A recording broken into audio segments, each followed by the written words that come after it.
ازيكم يا اغلى متابعين؟ طبعا انتوا عارفين اني بغيب الغيبة وبرجع بكل حاجة غريبة.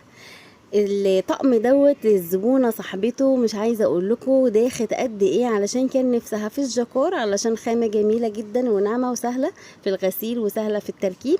فطبعا ما لقيتش في الجاهز، فانا عملته لها، ولما فرحت بيه ولقيته شكله شيك جدا حبيت اشرحه لكم. انا استأذنتها اني اشرحه، وعلشان خاطر انتوا طبعا حبايبي، وعلشان خاطر اعلمكم حاجة جديدة. لو انتوا عايزين تتعلموا الطقم العسل دوت، مش هتلاقوه في اي حتة غير على قناة بركة خير. علشان كده بقول لكم، زي ما انا بشجعكم وبتمنى لكم كل خير وبحب اشرح لكم كل حاجة جديدة، انتوا كمان وصلوا الفيديو الامر الصغنون دوت ل 500 لايك، علشان خاطر تتفرجوا على الفيديو الكبير وتدعوا لي دعوة حلوة. وانا كمان بدعي لكم بالتوفيق والنجاح والفلاح في حياتكم يا حبايبي، ومع السلامة.